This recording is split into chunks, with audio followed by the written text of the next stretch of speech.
Around the Ozarks is now on your FM radio. Listen to Around the Ozarks mornings with Grace Gooley as I spotlight local people, stories, and podcasts, all while playing the country legends of the 90s and the hit makers of the 2000s. It's on the Ozarks' best country, 105.1 The Bull. You're listening to The Real Deal Conversations, a podcast designed to encourage, inspire, and equip you by sharing real stories and meaningful conversations that bring real life to the surface. I'm your host, Megan Deal. Let's dive in. This episode is brought to you by Moss Place Family Restaurant, Ozark Veterinary Clinic, and Little Green Dumpster.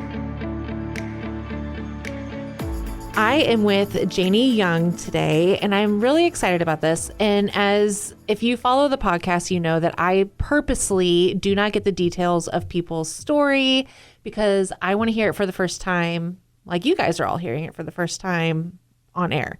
And I have like a little bit of notes, and I think the thing that I'm looking the most forward to is the point in your life when you sold a car for diapers.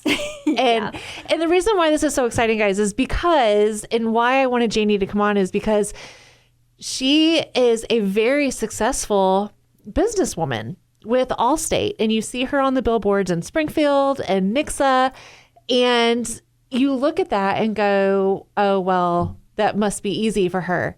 Or you look at other people who are successful and you just assume, well, that's easy. I can't do that. That can't be me. Or you look at your current circumstance and go, there's no way I can get there.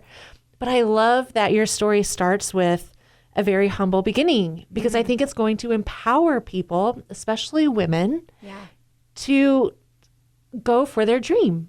And build the business and whatever hurdle comes. So, Jayne, thank you so much for coming on. Thank you for having me. I'm very excited. Yes. Okay. So take me kind of back to the very beginning. Was insurance, is that how you started out? Like what was that? So I never would have thought I loved insurance. Like it is like a Triscuit of what you could do with your life. There's so many other things that are interesting and fascinating and impressive. And insurance was just not it for me. But I was a recent graduate of Missouri State, and I was dating this very handsome man who's now my husband. Yeah. And his dad said, go be an insurance agent. They make tons of money and don't do anything. Yeah. And what did you go to Missouri State for? Mass media. Okay. Actually, I was going to be a broadcaster. Oh, I wanted gosh. to do that. And then I was like, wait, my Sephora budget is over. And I don't want to do that. So I actually moved from Springfield to Little Rock. I wanted to get away and reinvent myself and do something new. And I was working in enterprise at the time. Met my husband at a Halloween party, and he wanted nothing to do with me, but I thought he was pretty cute. Yeah. And so we ended up dating, and anyway, his dad was like, go be an insurance agent. And so State Farm, like, I don't know if I could say that. Yeah, you can, yeah. That's where you want to go at that time. And so I went and worked for a phenomenal State Farm agent in Arkansas, Conway, Arkansas, where we lived at the time. And he taught me the hardest, best lessons. And I was not an easy employee. Even now, I don't know if I could ever be rehirable just because I'm so in my ways about stuff. Yeah. But I fell in love with it. I fell in love with it, property and casualty, because you get to be someone's hero on their worst day. You get to protect people from themselves. And you get to say, not just the retail side of like the customer's always right, did we write the policy to protect you? And being able to advocate for people. And I fell in love with it. I got addicted. Yeah. Okay. And so that's where you got started in insurance. And then when did you get married?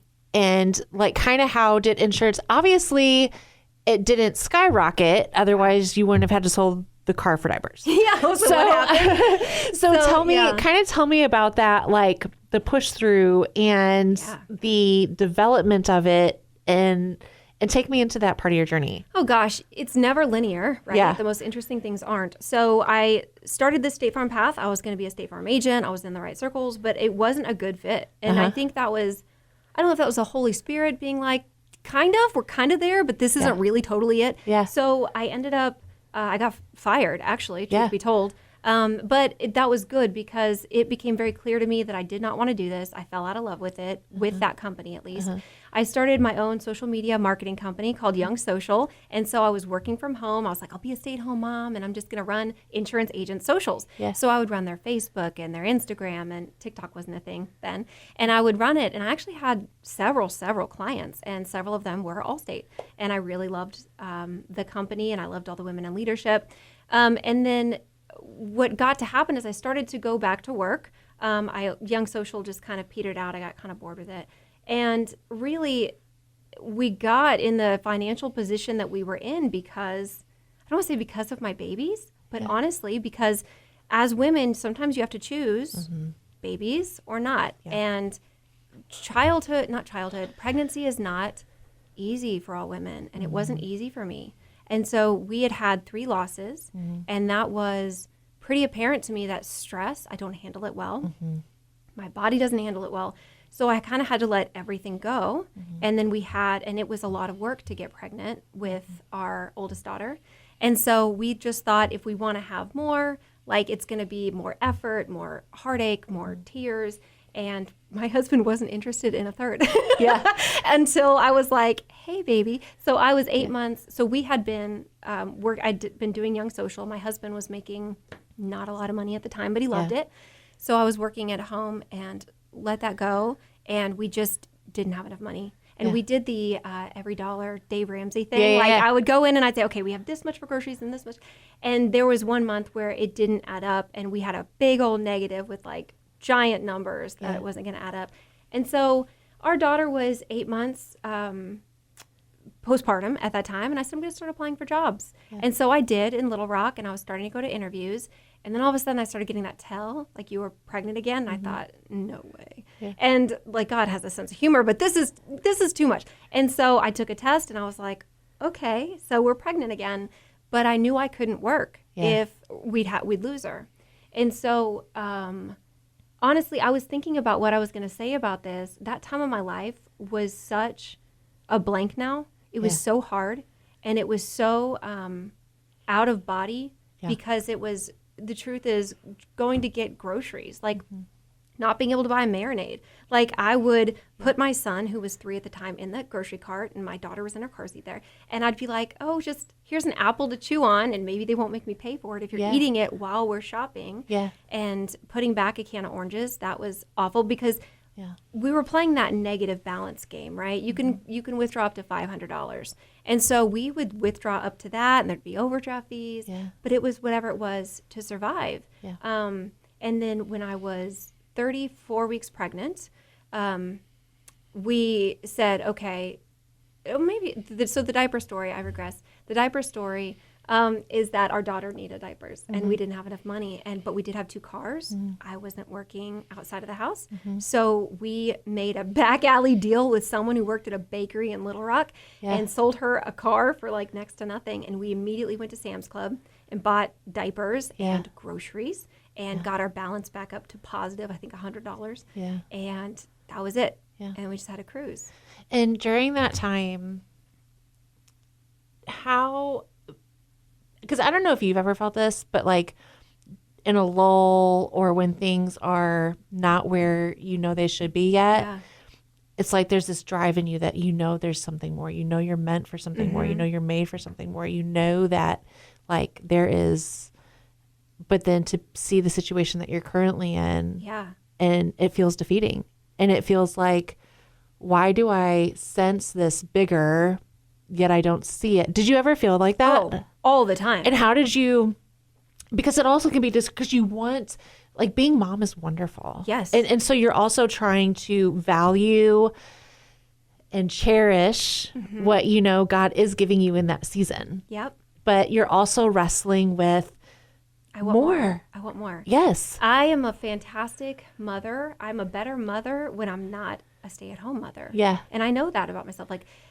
Like being a mother is my most important job outside of being a wife, but also I don't think I was just put on this earth to just be a mother to Liam, River, and Corey. Like maybe I am, but so that was a difficult season. And it's hard not to feel a lot of shame, which I didn't understand what shame felt like until I went to therapy later in life. And I was like, oh, that's what that awful rash feeling is in your soul. But what I learned to do was I was just going to say yes to everything. Yeah. I was going to say yes to everything. And I would rather regret what I did than what I turned down. And like, you can never go back. But the truth is that served me very well. I never regretted anything I said yes to. Yeah. I always, and maybe I didn't know immediately what that payoff was. Maybe I learned why I said yes in that moment a year later. Yeah. But never stop saying, and it's okay to want more. Yeah. It's okay. And I think that's something that as women we're not told enough. You're a mom. Yeah. Wouldn't it be nice to stay at home? You just don't do anything all day. Like, which is such a joke. Yeah. But yeah, I think it's okay to want more for yourself. And it's amazing to show your children, like, hey, get it together. That's something I say to my kids, get it together, and make something out of your life. Yeah. And to look back, like I look back at those seasons, I'm looking forward. I'm going to be due with our 4th in April, and I am looking forward to having, I also am a very fast-paced person, very fast-paced. I love to fill my plate. It's like almost addicting. And so I am looking forward to going into a season of rest where I can kind of get back and learn and grow again. Because I really do believe in like seasons of having learning and growth and, and it not always being fast-paced. But I do remember, when the kids were little and we were broke. And I'm like, there's something more, but we can't afford childcare. We can't.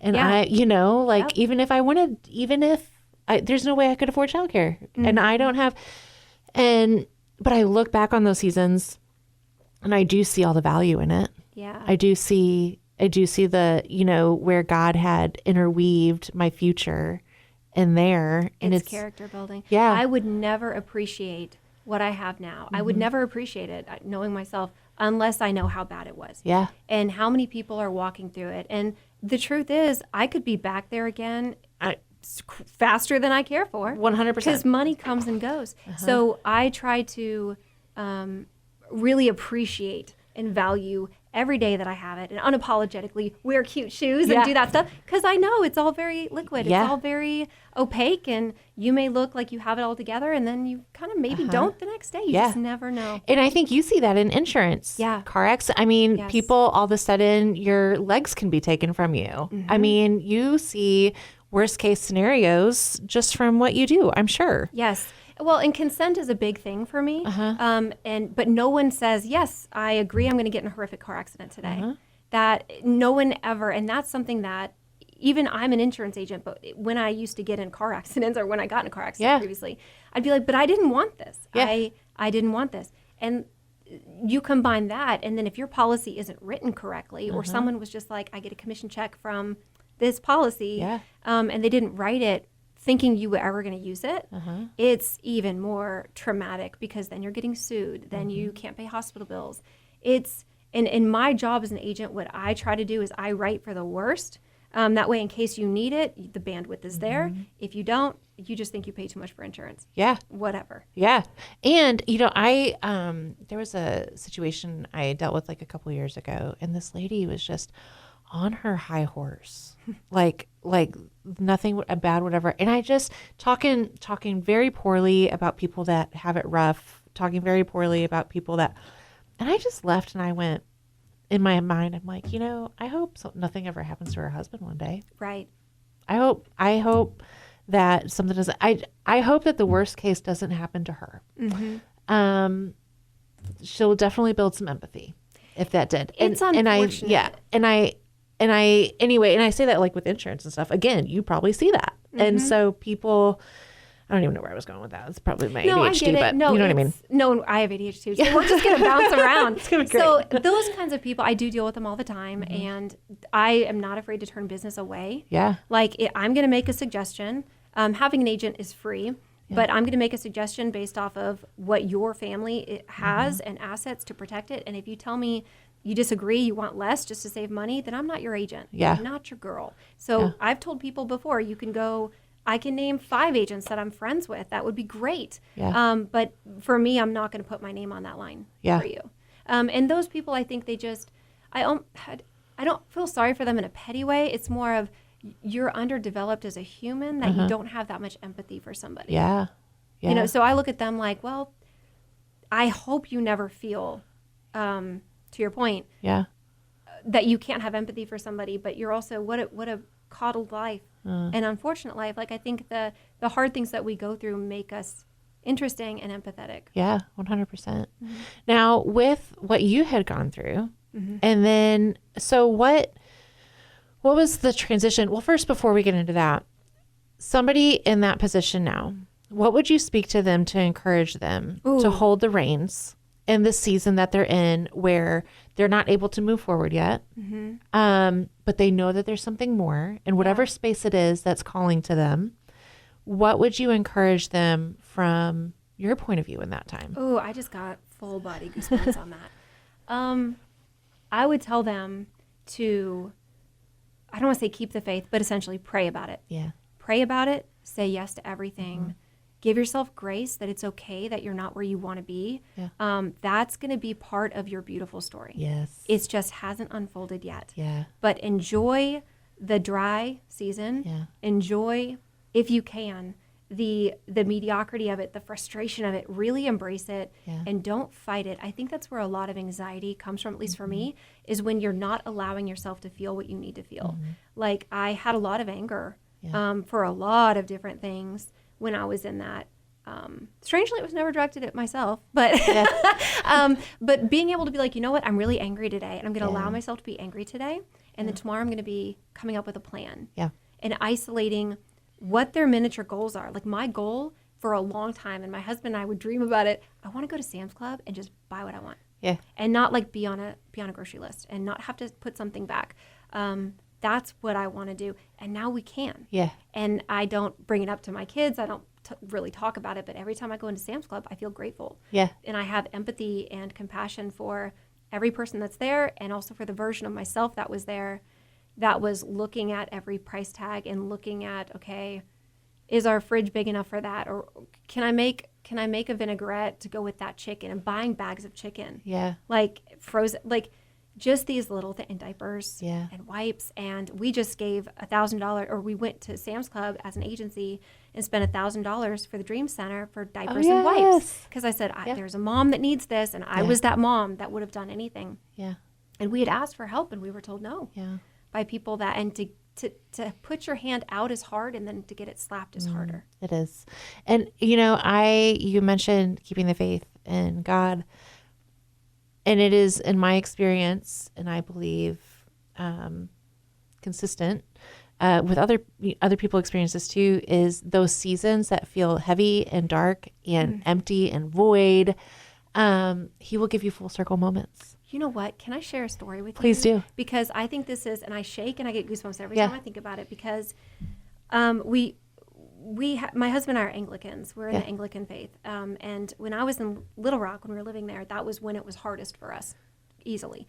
And I was in this women's moms group, and we would get together all the time. And one woman shared with us that God is in the little moments. And you may think God only cares about parting seas and cares about all these things, but he cares about things that you care about. Just as parents, we care about things that our children, if my son's upset that his haircut looks stupid, I'm upset that his haircut. So why would I think that my problems are so insignificant that God wouldn't care?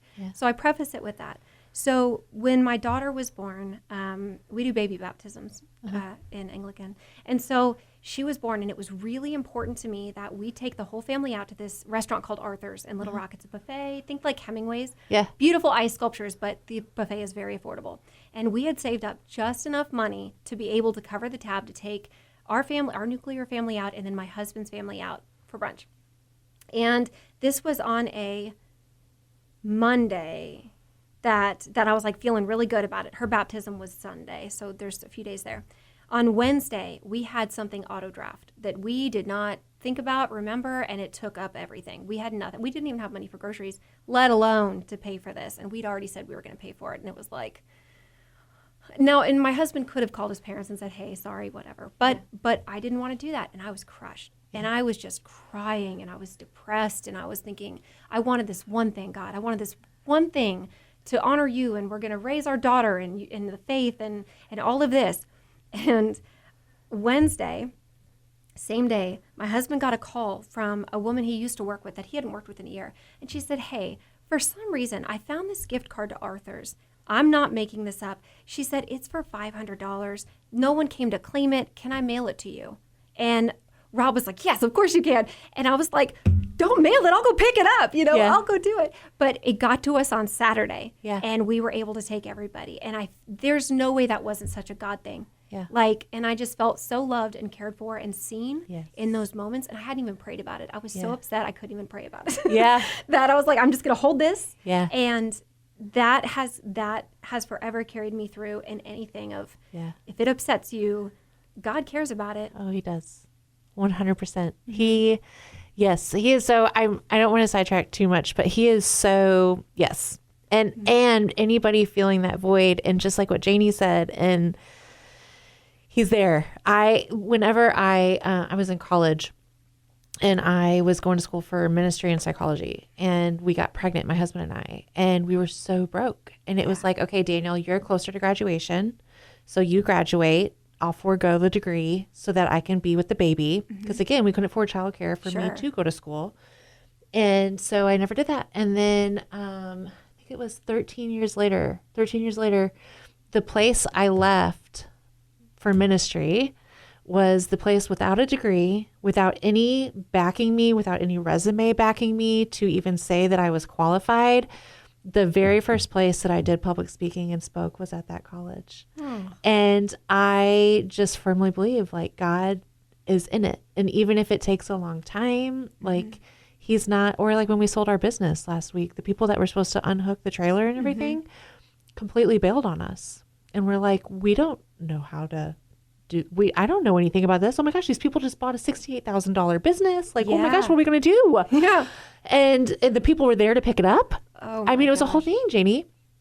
And then I'm just like, Lord, I don't know. And within 30 minutes, a friend came to say goodbye. We said, oh my gosh, this is our situation. And you know what he said? He goes, I know how to do all that. And God sent him to you. I just was like, God, you're so good. Like you legitimately do care. Anyway, but yes. Okay. I digress. I'm sorry. All right.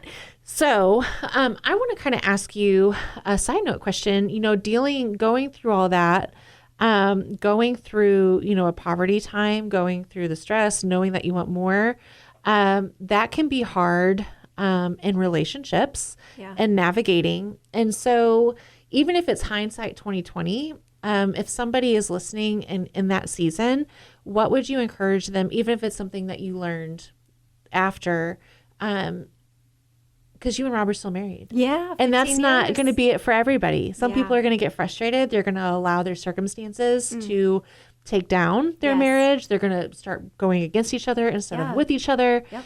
And what would you, because you guys also work together now, right? We do. We're codependent. Like we really just like each other. We like each other. I won the lottery on that one. That's my husband, he's my big best friend, but it's rare. What would you encourage somebody in that season, not just holding the reins for their future, but also holding the reins for their spouse and their future?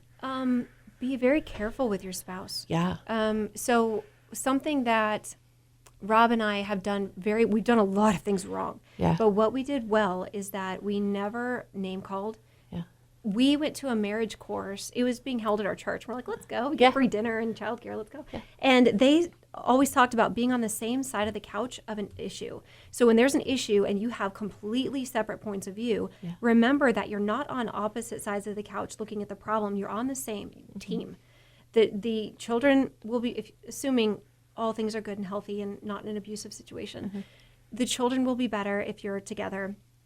Our kids, we don't yell in our family at all, but our kids have heard my husband and I have very constructive disagreements. Yeah. I disagree with this, and we are very patient. So it's important to care for your spouse more than they deserve. Yeah. And to know it, like, I'm going to give you, this is more than you deserve, because it's so easy to lash out, and that's exactly what the enemy wants. Yeah. Like, especially when you're hurting, you want to make other people hurt. So my advice, I think where we went right, is that we just we just took care of each other more. Like, I was a brat to Rob. I'm a brat to him sometimes, where I'm just like, I don't want that tea. Don't bring that to me. And he does it anyway. Yeah. And then when he walks away, then I'm like, dang it, I didn't deserve that. And he was really kind, and it softens my heart. So, and same, he can be challenging. Yeah. And it's just like, okay, I'm going to show up even harder for him. Yeah. And I think that's the same way with faith. When you feel like you're alone, or sometimes when you pray and you feel like you're hitting a wall, like it's not going anywhere, pray harder. Yeah. Love harder, and it will always pay off. You'll never regret loving your spouse too much, and your children will never be harmed because they said, Mom and Dad blew me off on Friday because they had to have a date together. Yeah. We say no to sports for our kids because we know our marriage would get strained going everywhere. So we're like, are they going to be upset when they're older? They weren't on the football team, maybe, but their parents would still be together. Yeah. And I think not forgetting that the marriage, God comes first, marriage comes second, kids come third. They're a product of your marriage, not in replace of. Yeah. Yeah. No, that's good. If you've been putting off a cleanup because it sounds like a hassle, it doesn't have to be. With Little Green Dumpster Co., renting a dumpster is quick, affordable, and flexible. They're family-owned and proud to offer the most affordable dumpster rentals in the area without cutting corners on service. You pick the size, you set the timeline, they make it easy. Simple process, honest pricing, real customer care. Little Green Dumpster. Get started at littlegreendumpsterco.com.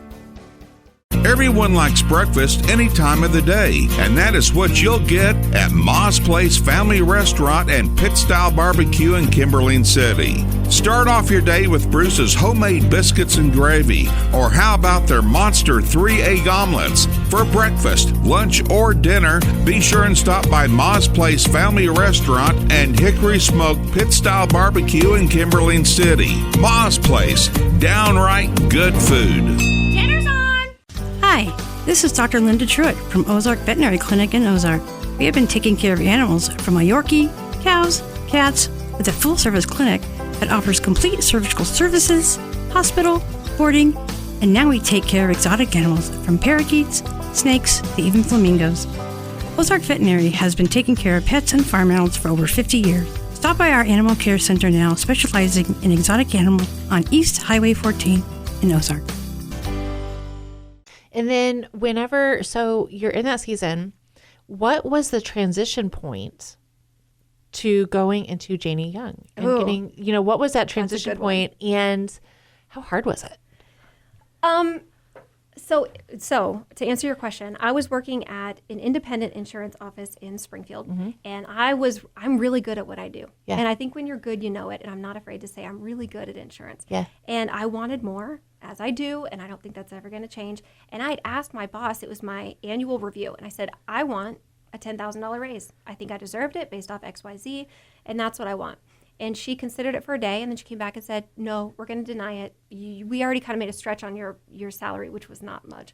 And so this is what it is. Well, coincidentally, the next day it was a budget meeting. There's only 2 of us working there. So when there's a payroll line, I did my math real quick, and I said, she took my pay raise.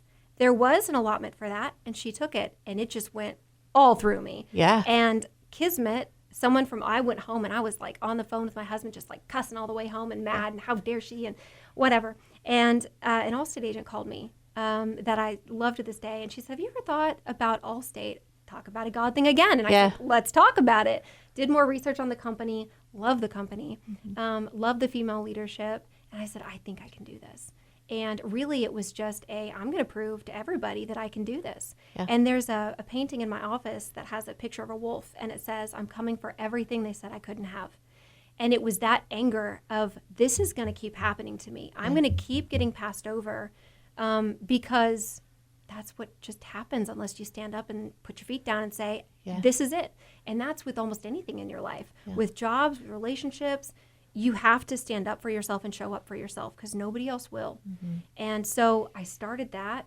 But what's funny is we were still kind of broke at that point. Like our credit score was like 520. Yeah. Well, with Allstate, I don't mind sharing the numbers. At that time, you had to come up with $175,000 just to start.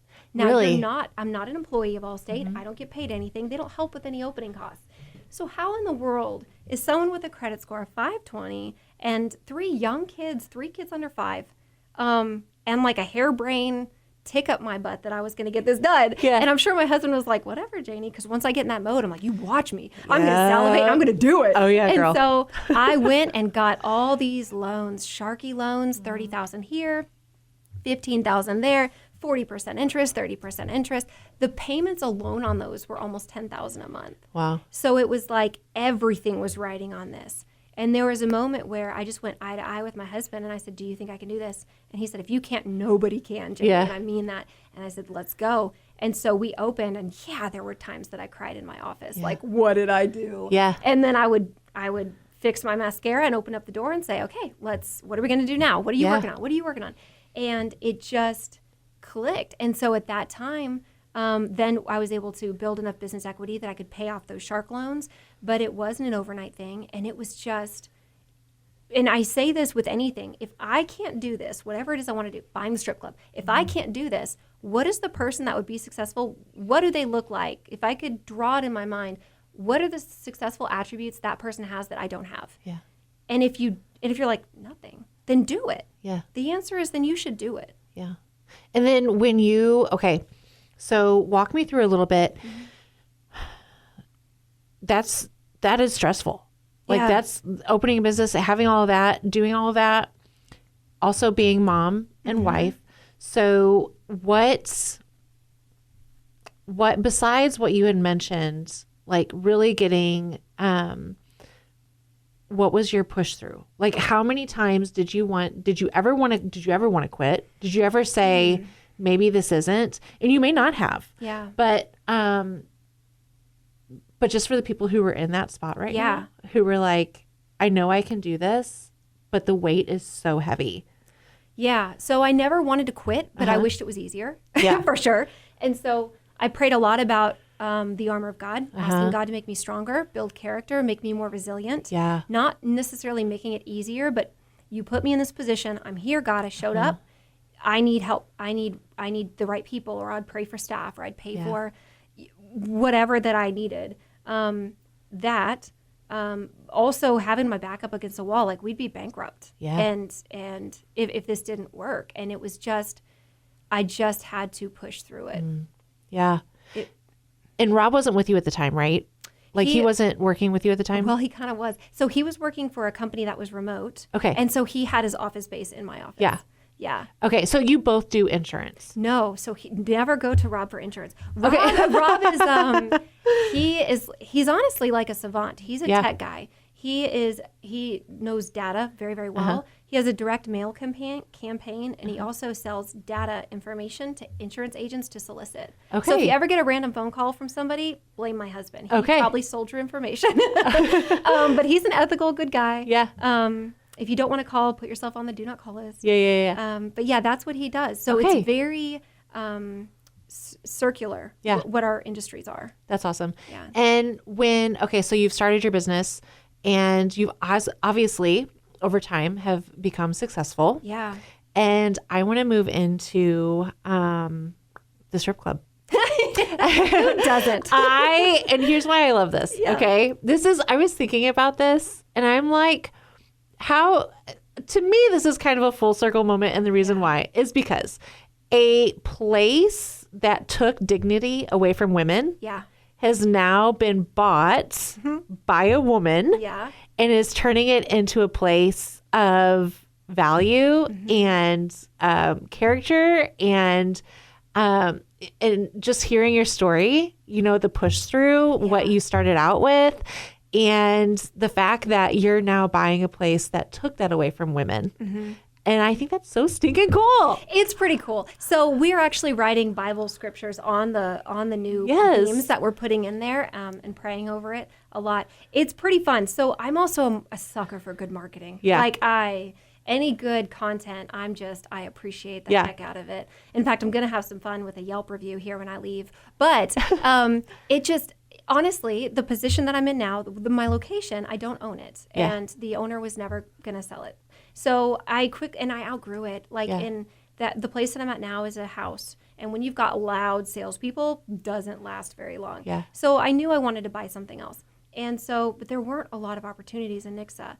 except the strip club. And I thought, surely not. Like, surely not. But we went and looked inside, and my husband was horrified. It smelled. Yeah. There was no electricity. All the copper was ripped out. It was the roof needed to be replaced. It needed to be totally gutted. Yeah. And I fell in love with it. I was like, can you imagine? You just take out the strip pole. Yeah, sure. Take that out. Take out the VIP room. In fact, that's going to be his office. It's the VIP room where that was. Of course, he loves that. Take out the stage. Take out all this stuff. And it could be a fantastic opportunity. And it was funny because in the time that we've completely revamped it, we're not afraid to take friends in and be like, do you want to see where it's at now? And so one of two reactions would happen. They'd either be completely horrified but polite, or they'd be like, I dig this. Yeah. And so we just did a walkthrough a few days ago, and it is coming along so well. We're going to move in early March, and we're going to do a big ribbon cutting and invite everybody out there. But also the marketing, because here's what's funny, is if I tell a client, like, oh, do you know where the old Illusions building is? She immediately looks at her husband, and he has to be straight. If he makes an expression, it's causing fights. So I deliberately kind of ordered this gigantic flagpole. I mean, it's like Camping World big. I think it might even slap the sign. Like, it's big. Yeah. And I did that so then people can eventually say, you know that place by the go-karts with the big flag? Instead of, you know, the old strip club? Yeah, yeah. Now, it may always be referenced as the old Illusions. Yeah. But we found some interesting things in there. I know. Well, please tell us. Okay, let's go. So, rumor has it, the old owner would hide cash in the walls. What? So, when we went in there, there were holes all through the walls. And I didn't understand why until I heard about that. So, when the guys were demoing, I think they found $44 total in ones. Sure. Yeah. And then they found one shoe that had like a really big platform, like strappy, you know the kind. Yeah. And then it had, they also, I don't know how much I can say on here, nipple tassels and certain kinds of pills that men will take to do what they need to do on a moment's notice. And then also a whip with a tassel at the end. Stop it. I swear. And then everyone's like, do a video where you do a black light. And I was like, yeah, we're blinded from doing that. Like, that didn't actually happen. Yeah. But the things, it's so seedy that I just relish it. It's so funny because it's been around since the 70s, not always as Illusions, but it's been around forever. Yeah. And it's just funny. It's just crazy. Funny because people in high school are like, wait, Jayne bought what? Yeah. Was there like weird vibes in there? Like when you went in, was it just like, ugh? Like was there any like creepy? You know what I'm saying? Like, you know how you can go in somewhere and you're like, ooh, this was dark. Like a lot of people don't realize there's an upstairs. Oh. There's an upstairs. Okay. That's where I get my like pricklies. Okay. Upstairs. There's a black light. May have been drug stuff. Probably was drug stuff. Yeah. I think that's where a lot of the mischief happens. Yeah. That got them closed down. Okay. Was upstairs. But all we can do is pray over it and write scriptures on it. And actually, that part of the building we're not even going to renovate originally. We're just doing the bottom. And then the upstairs, we're going to completely revamp that 6 months down the line or so. Okay. And then that's going to be open for lease for somebody who wants to use that as that's perfect. Space. Yeah. Mm-hmm. So when is everything supposed to be done? March. Okay. Yeah. I think we're all very excited to see what the final look is. Oh, it's like I see it in my mind and it's coming together and it's been a long haul. You're going to do like a lot of pictures for us all, right? Oh, absolutely. Because I know we're all like invested. Everyone's invested. All of the TikToks. And what's funny is I have a TikTok channel and so I'll post a video and people will be like, oh, my For You page is way too local now. Like I don't know what this is. But I got a lot of hate. I did a KY3 thing and when anybody spends an hour and a half with you mic'd, you're going to say something that's taken out of context. And I made a comment that I still stand behind because it was out of respect, really, is there were handprints on the top of the ceiling. And I said, those girls really worked for their buddy because I can barely put my hands flat on the floor. So that was a genuine comment. And, I got eviscerated by the people you would expect to say those kinds of mean comments. They said those mean comments. Yeah. And I'm honestly pretty sensitive. So I had to really work at looking through that and not, people said that I worked there. I've never worked at Illusions. Like, I don't even think I was old. No, I was because it closed down in 2020. But no. What a odd. Like, it was just weird. People are funny. I'm telling you. People are funny.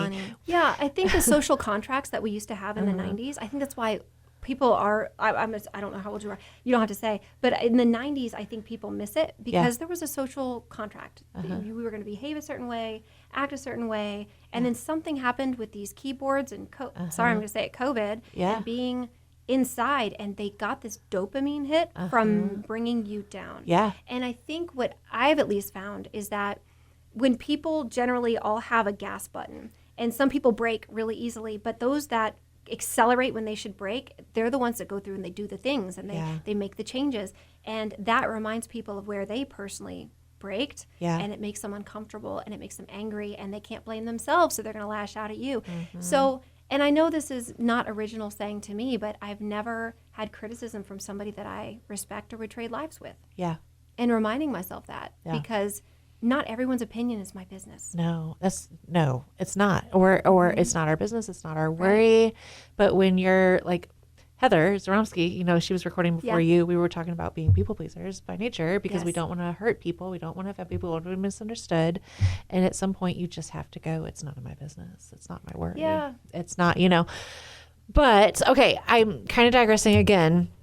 But I want to, before we kind of get off here, I want to talk about in business, because you are successful in marketing. You are, that is, when people know, when you hear the name Jayne Young, you do think Allstate because of how well you've done in marketing. Thank you. So when somebody owning a business, listening to you, or maybe they don't own a business, but they're in charge of marketing, they're in a rut. Yeah. They've hit a wall. They're like, we're not growing. I've tried everything on their radar. What would you say?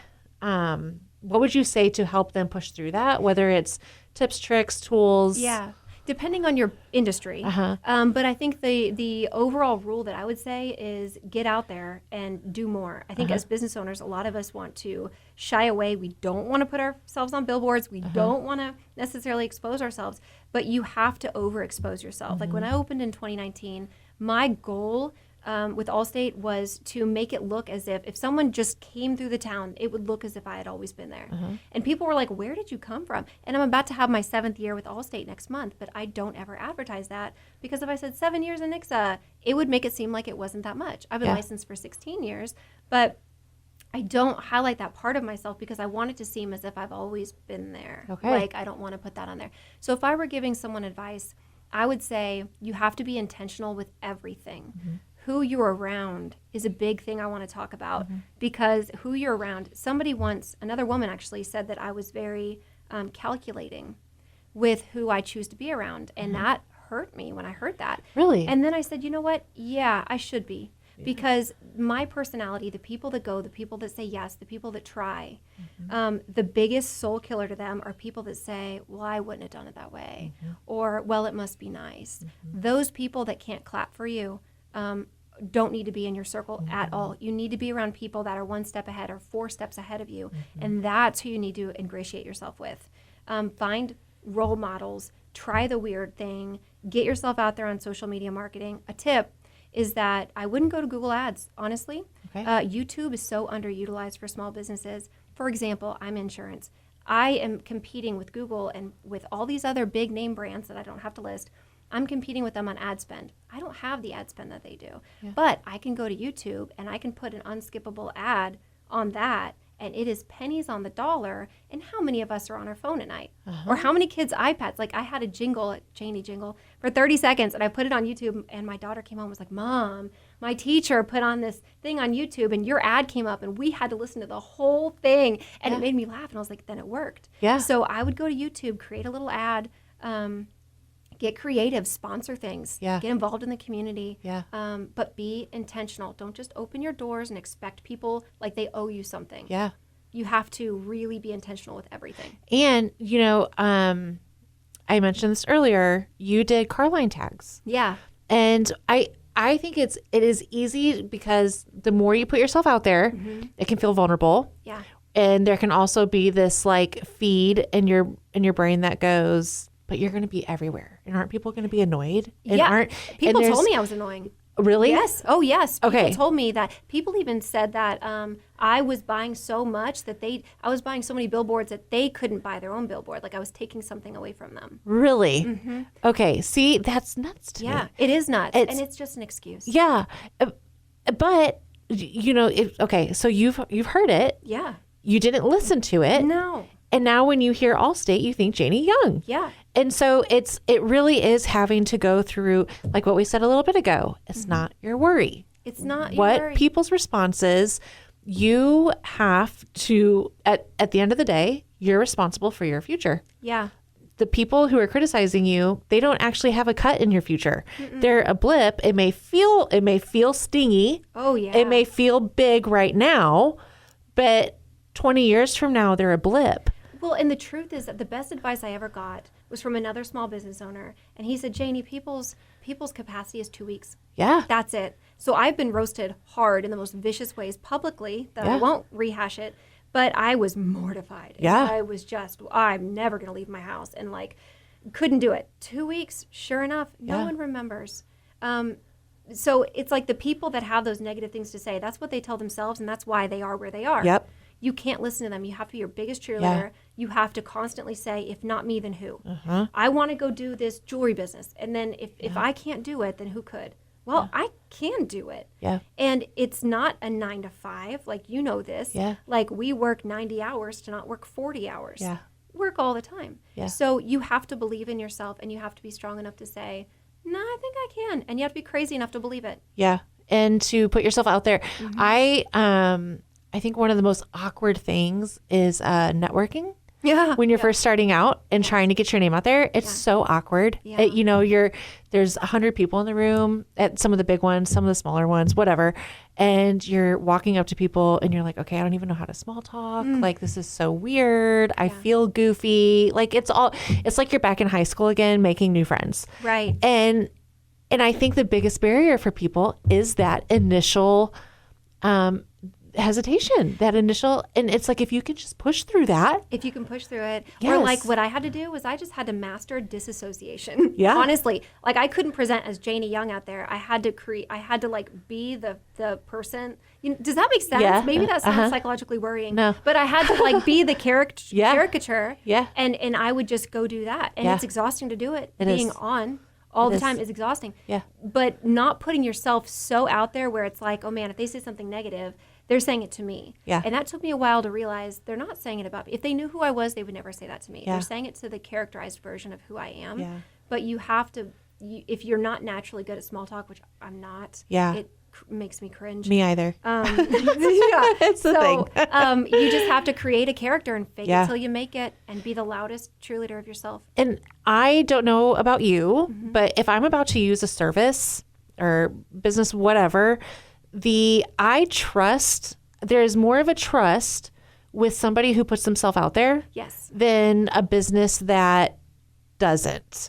Yeah. And even if I haven't saw the reviews, it's just, if you're willing to put yourself out there, that means that you must bet on yourself in a pretty good way.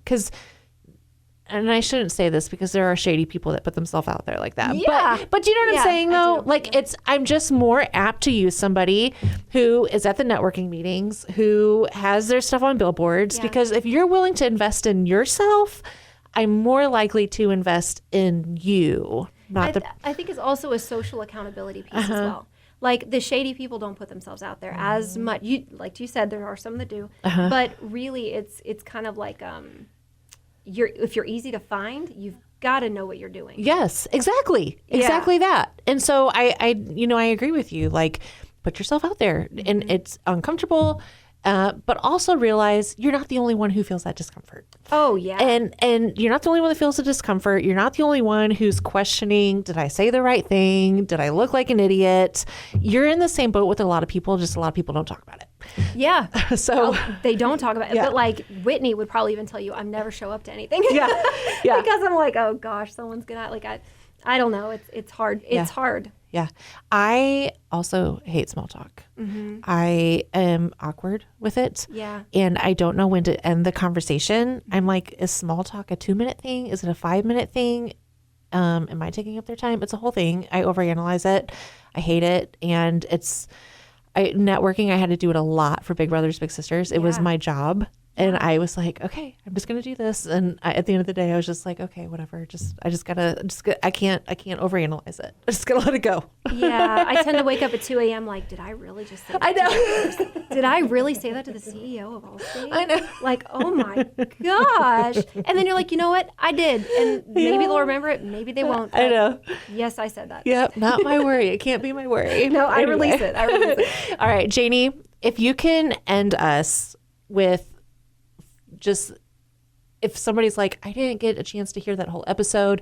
And so you're like, but if there's just one thing you can know, what would that one thing be? One thing of encouragement for somebody who is in business or leadership or growing their position, even if it's not owning a business, what would be one encouragement from your life that you would say, I need you to stick with this? Always push through and do something that you will be proud of, that your kids will be proud of. And maybe those are big things.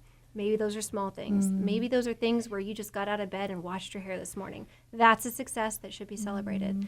Other things look like maybe you are a top producer at whatever you're doing, but strive to be 1% better every day. And that looks different every day. Sometimes that's just not biting your spouse's head off. Yeah. Maybe that's just making sure your child has the matching socks on. Maybe that is running a board meeting and doing it really, really well. Yeah. But learn all the time. Don't be afraid to try weird things, because life is so short. Yeah. So do the weird thing, do the hard thing. Life is hard no matter what. It's hard to be broke. It's hard to have, 99 problems with money, but it's hard either way. So do what you're proud of. I love that. That's so good. Jayne, thanks for coming on. Thank you for having me. Yes.